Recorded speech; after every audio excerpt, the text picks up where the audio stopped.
कि इनके साथ जाओगी कि इसके साथ जाओगी? इधर जाएगा, इधर से। इधर जाएगा। और ये पैर में कौन दिया ये? पैर में भी वही दिया। अच्छा, कहाँ से आ रही हो? भागलपुर से कि रांची से? रांची से ना। रांची से आ रही हो? ट्रेन से? यहीं से। खाना खाई? खाएगा ना, खाना खाएगी। ये जो महिला है हमारे बगल में बैठी हुई, और ये 3 दिन से एक युवक, आप नाम बताइए। मेरा नाम शिवम कुमार शाह हुआ। ये 3 दिन से शिवम कुमार के यहाँ है। यह रांची से आ रहा था लड़का, और ये महिला भी चढ़ी, ये वॉच कर रहा था। 3 बजे भोर में जब यह उतरने लगा तो इसको दिल गवारा नहीं हुआ कि इसको हम यूं ही छोड़ दें। और ये कितनी बड़ी बात है कि एक विकसित जैसी दिखने वाली महिला वो कोई अपने घर लेते आता है। ये कितनी बड़ी बात है, इसको आप सोचिए। क्या हम रहते, आप रहते तो ऐसा करते? ऐसे ही युवक से हमारा संसार सुखमय होता है, और हम लोग एक दूसरे के प्रति यदि प्रेम और दूसरे का दर्द समझने में यदि हम लोग सक्षम रहेंगे तो समाज को बहुत फायदा होगा। ये 3 दिन से अपने घर में रख रहा था, खाना पीना खिला रहा था, लेकिन आगे का रास्ता इसको समझ में नहीं आ रहा था।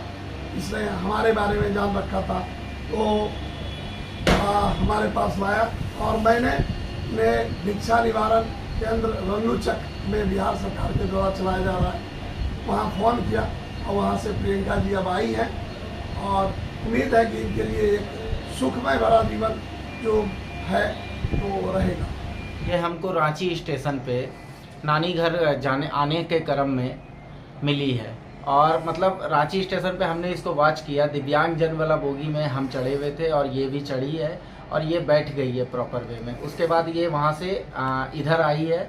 जब ये भागलपुर तक पहुँच गई तो गोड्डा रांची एक्सप्रेस से, तो सब सवारी इससे पूछ रहा था कि कहाँ उतरोगी मैया, तो ये कुछ नहीं बोल पा रही थी।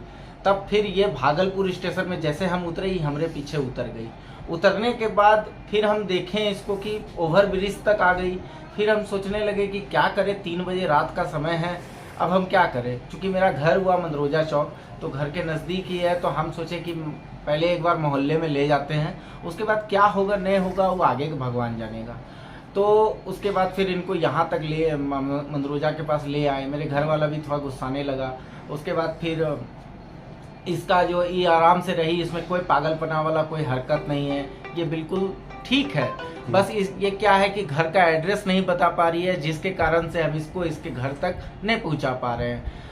चूँकि मैंने जब अगली सुबह जब हुआ तो मैं तुरंत तड़के से इधर उधर कहीं पे ट्राई किया कि कोई विस्थापना केंद्र या कोई भी टाइप का चीज़ है, तो हमको जानकारी नहीं अवगत हुआ। इसके बाद मैंने सोचा कि डॉक्टर साहब फेसबुक वगैरह पे बड़ा छोड़ते हैं। अभी भी इधर एगो हाल में एगो लेडीज़ थी जो रोड किनारे मिली थी, उसको भी एडजस्ट करवाए थे। तो हमको लगा कि इनके पास चल जाते हैं, बताते हैं, होने का होगा तो हो जाएगा। तो फिर डॉक्टर साहब के यहाँ फिर डॉक्टर अजय कुमार सिंह, जो ये नवजात शिशु का, हमको तो नाम भी नहीं लेना ठीक लगता है, सर के पास लेते आए, और फिर इनके फिर सर बोले कि लाओ उसको, हम देखते हैं जैसा होता है उसका उस सेटलमेंट करवाते हैं। तो फिर अगली सुबह आज के दिन हम इसको लेके आए हैं अपने घर के सामने से, वहाँ से लेके आए हैं। अब डॉक्टर साहब जो है इसको विस्थापना केंद्र में शिफ्ट करवा रहे हैं। इसके लिए डॉक्टर साहब का बहुत बहुत धन्यवाद। लोगों से क्या अपील करोगे अगर इस तरह का?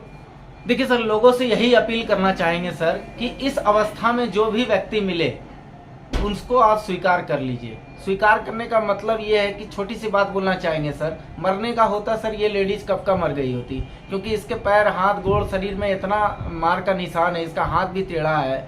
मरने का होता तो ये कब का मर गई। अगर इसके जीवन में जीवन लिखा हुआ है तो इसको 2 रोटी मिलेगा, जीवन जिएगी अपना। यही बात हम लोगों से अपील करना चाहेंगे, खासकर महिला के प्रति।